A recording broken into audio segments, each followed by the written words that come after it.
Hey hockey player, in this video, I'm going to be running you through an upper body in-season workout taken directly from our 2020 in-season hockey training program. Look, training during the in-season, especially in 2020, can get a little tricky. A lot of people don't have access to all kinds of fancy equipment or a big facility or anything like that. So what we have to do is use what we know about sports science to check all of the boxes for hockey-specific in-season training, but do it in a way that requires only your body. Enter density training. Density training is a philosophy that was originated by a man named Charles Staley, and it's an excellent way in which you can check the boxes of hypertrophy, strength, and anaerobic endurance in a very short time period without using any equipment. Lots of times it's not about what exactly you should be doing, but the question of asking, how can I get the most out of what I've got? Fortunately for hockey players, we can do everything we need to without any equipment whatsoever, and that's what I want to talk to you about. Not just show you the how in today's workout, but also the why behind why we do what we do here at hockeytraining.com to make sure you always optimize your results no matter what situation life's currently got you in. All right? Moving forward here, how we're going to begin is density training is utilized in phase 3 and 4 of our in-season training program, and it's a timed set. So it's not something you're going to see do 3 sets of 8 or 5 sets of 10. That is not what density training is. Density training is actually training for time in a superset antagonistic fashion, meaning you're going back and forth between 2 exercises that train the exact opposite muscle group. Why are we doing this? Well, that non-stop back and forth fashion for 8 minutes, by the way, is going to train your anaerobic conditioning, because 8 minutes of non-stop resistance-based conditioning is way harder than it sounds. 8 minutes is an eternity when you're working hard.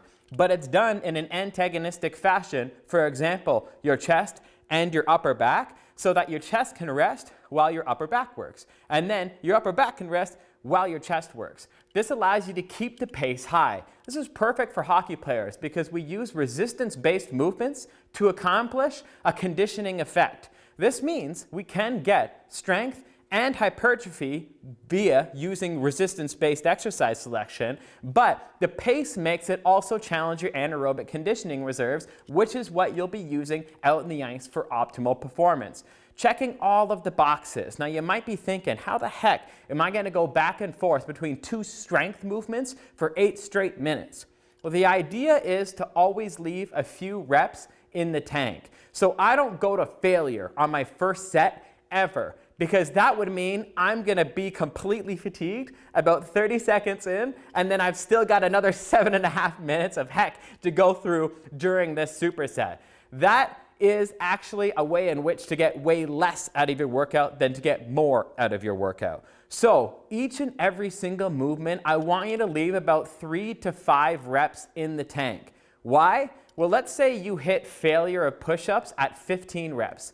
Every single time, I actually want to stop at 10 reps, not the full 15. Because if I go to 15, I'm going to hit failure and I'm going to completely fatigue. But if I stop at 10's no problem. I can go back and forth, back and forth, back and forth. And by keeping reps in the tank, at the end of 8 minutes, you actually accomplish way more by never going to failure, rather than if you did go to failure, you would accomplish way less. We want more volume in as little time as possible so we can get a quick, effective, in-season hockey-specific workout. Got it? Good. Let's get to the actual how now behind this. We are going to first superset yoga push-ups with T-Scap Push-Ups. Remember, this is an upper body only workout, although we would use the same methodology for our lower body session that day. This is our first superset, yoga push-ups and T-Scap push-ups as well. We are training the front of the body with the yoga push-ups and the back of the body with the T-Scap push-ups. How it's going to work is I'm going to leave a few reps in the tank. Now, this is going to be different for everybody, which is the reason why I love it, because it applies to everybody watching me right now. But as far as technique goes, on that yoga push-up, I am going to be up in a downward dog fashion, working my feet back, finding that good stretch in my hamstring, being in full extension at the shoulder here. and then I'm going to come forward and drop down into a push-up. All the way back. Nice one smooth motion. I'm already feeling a stretch in my calves and hamstrings, although I'm strength training my chest, anterior delts, core, and triceps. A lot of bang for the buck happening here.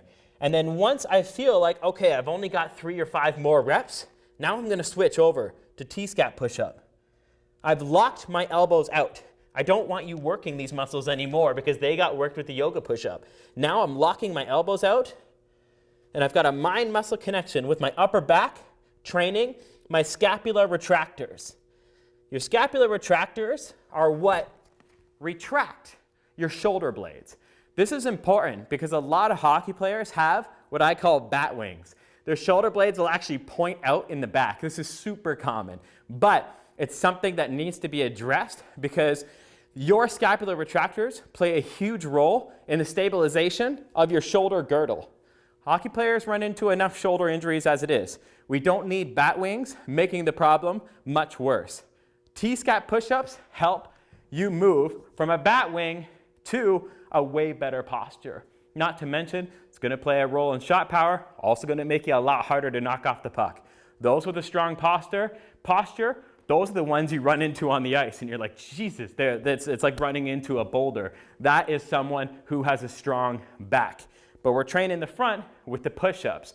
So a good example of how density training works is you would set the clock, 8 minutes, time starts. And then I would do a set of yoga push-ups, leave 3 to 5 reps in the tank, do a set of T-Scap push-ups, leave 3 to 5 reps in the tank, set of yoga push-ups, set of T-Scap push-ups, set of yoga, set of T-Scap. Non-stop, non-stop, non-stop, non-stop. If you're doing it right, you are going to start huffing and puffing about 3 to 4 sets in, even though you're leaving a few reps in the tank. And if you're doing it really right, it'll require a little bit of trial and error in your first workout to get your numbers right, but then after that, you can roll right with it. Once you get it really right, let's say that I knew I could do 15 yoga push-ups, but I'm stopping at 10 in order to keep my pace high, but I'm gonna get really fatigued. Even though 10 was easy on the first round, on the 5th, 6th, 7th, 8th, trust me, me leaving reps in the tank, I'm still gonna end up maybe doing 10 reps for my first few sets, and then 9 for my next few, and then 8 for my next few. I might end up doing only 4 yoga push-ups by the 7th minute, going back and forth, and 4 T-Scap push-ups, because it's non-stop, always leaving a rep in the tank. I really recommend ticking how many reps you get done and then trying to beat it each and every single week. Now, how I periodize this is I ultimately have, across an 8-week span, I have the hockey athletes of hockeytraining.com work up to sets of 12 minutes per round. Now, 12 minutes, that is already doing our strength, our hypertrophy, and our conditioning. That sounds like a lot of work, right? It is. But guess what? It's also just 12 minutes. That is extremely quick and efficient way with no equipment to do all of the things that we need to accomplish during the in-season. So although it's hard and although it's brutal, you are going to be able to do it even during the busiest of in-season schedules and then allow yourself a ton of time to still recover from this session. All right, so that is our first superset, and by the way, the entire workout is found in the video description below. I'll be talking a lot here because I want you to understand that knowledge is power, but even more important, applied knowledge is power. So I'm going through the how and the why here, but for an exact breakdown, that workout's in the description below. Once we finish that superset, now we're moving on to straight sets. So straight set just means one exercise at a time, more of a traditional way of training. Now, we're going to be going into the bodyweight inverted row with a supinated grip. This bodyweight inverted row with a supinated grip, I've got this piece of equipment here to do a supinated inverted row with. You can really use anything you want. A lot of people use different things. Some people have straps, some people have bands they attach to a pillar, other people just use a table. Use whatever you can. If you've got a barbell power rack at home, then you could just use a bar inside of a rack. There's a lot of different ways to accomplish this. Now, supinated, just as a memory trick, there's only pronated and supinated. Supinated, just imagine it like you're holding a cup of soup. That's the way you'd have to do it, and then the other one's obviously pronated. So supinated grip being underhand. What I'm gonna do here is 5 reps, and I'm gonna go as slow as possible. Be here, I'm gonna bring my chest all the way up, okay? We don't do any of this stuff. Just like we don't do chin-ups like that, we don't do inverted rows like that. I keep my posterior core nice and extended. I come all the way up, I touch, and I'm slow on the way back down. Come all the way back up, I touch, and I'm slow on the way back down. The reason why I want you to go slower with this movement is because now I want a greater strength response. There's something in sports science known as a fitness characteristic decay rate. That sounds fancy, but it's really not. All that represents is how long does it take for someone to lose a quality after they stop training it.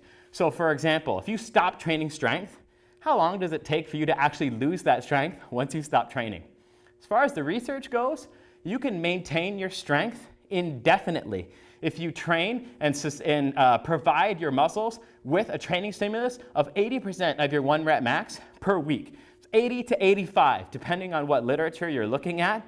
And what is 85%? It is a 5 rep max. So I want you to go slow enough to make this a 5 rep max.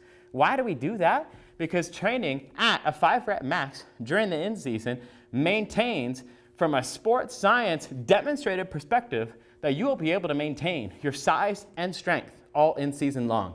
That's very important to care about.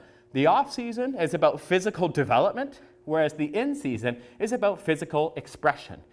Physical expression meaning I want you to be the best hockey player possible out in the ice. So I want you to do as little as possible in the gym in order to maintain everything that your hard work earned in the off season. We do that in a way that's maximally recoverable so that you can use all of your energy, all of your nervous system, all of your muscular system, all of your explosiveness and passion out in the ice rather than in the gym. We're in the gym to become better hockey players. We ain't in the gym to become better weightlifters.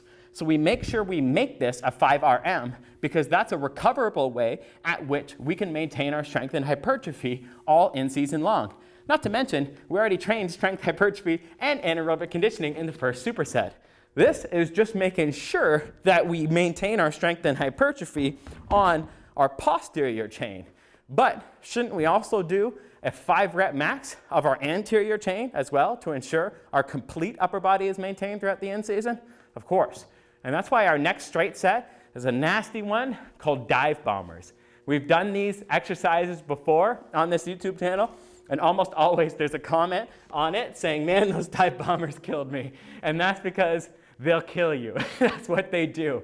But you gotta have a unique exercise selection in order to have the guarantee that you can call your workout an optimal workout. I wouldn't be doing my job if I gave you guys easy stuff you could do.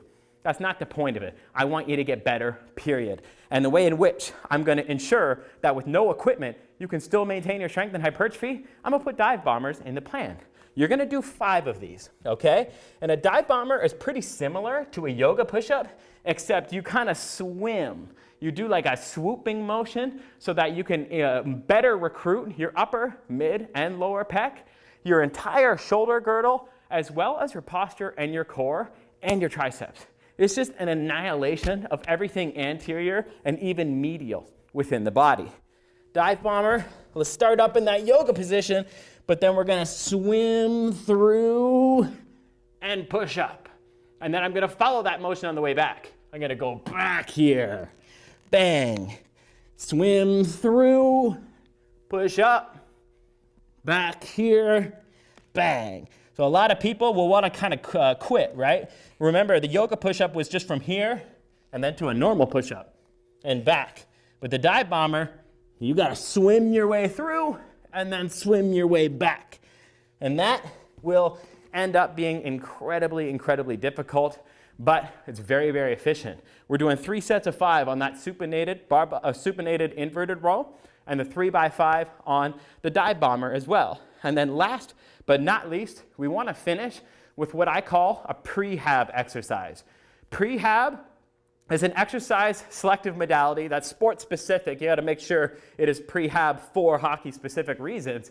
But a prehab exercise is in place so that you don't have to go to injury rehab.